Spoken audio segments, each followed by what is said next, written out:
Good morning. I'm going to read to you Mark 13. As Jesus was leaving the temple that day, one of his disciples said, "Teacher, look at these magnificent buildings.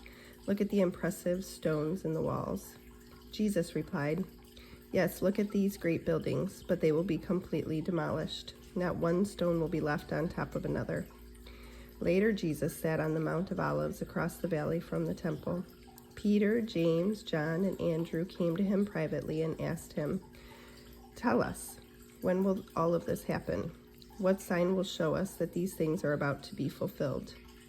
Jesus replied, "Don't let anyone mislead you, for many will come in my name, claiming, 'I am the Messiah.' They will deceive many, and you will hear of wars and threats of wars, but don't panic. Yes, these things must take place, but the end won't follow immediately. Nation will go to war against nation, and kingdom against kingdom. There will be earthquakes in many parts of the world, as well as famines. But this is only the first of the birth pains, with more to come. When these things begin to happen, watch out. You will be handed over to the local councils and beaten in the synagogues. You will stand trial before governors and kings because you are my followers. But this will be your opportunity to tell them about me. For the good news must first be preached to all nations. But when you are arrested and stand trial, don't worry in advance about what to say. Just say what God tells you at that time, for it is not you who will be speaking, but the Holy Spirit. A brother will betray his brother to death. A father will betray his own child, and children will rebel against their parents and cause them to be killed, and everyone will hate you, because you are my followers. But the one who endures to the end will be saved. The day is coming when you will see the sacrilegious object that causes desecration, standing where he should not be. Then those in Judea must flee to the Then those in Judea must flee to the hills. A person out of the deck of a roof must not go down into the house to pack.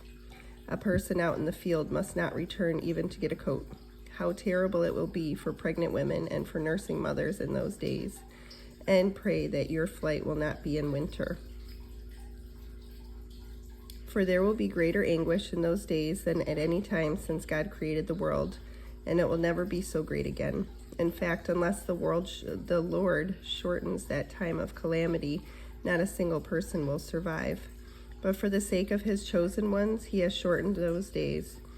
Then if anyone tells you, 'Look, here is the Messiah,' or 'There he is,' don't believe it. For false messiahs and false prophets will rise up and perform signs and wonders so as to deceive, if possible, even God's chosen ones. Watch out. I have warned you about this ahead of time. At that time, after the anguish of those days, the sun will be darkened, the moon will give no light, the stars will fall from the sky, and the powers in the heavens will be shaken. Then everyone will see the Son of Man coming on the clouds with great power and glory. And he will send out his angels to gather his chosen ones from all over the world, from the farthest ends of the earth and heaven. Now learn a lesson from the fig tree. When its branches bud and its leaves begin to sprout, you know that summer is near. Taking place, you can know that his return is very near, right at the door. I tell you the truth, this generation will not pass from the scene before all these things take place. Heaven and earth will disappear, but my words will never disappear. However, no one knows the day or hour when these things will happen, not even the angels in heaven or the Son himself. Only the Father knows. And since you don't know when that time will come, be on guard, stay alert. The coming of the Son of Man can be illustrated by the story of a man going on a long trip. When he left home, he gave each of his slaves instructions about the work they were to do, and he told the gatekeeper to watch for his return.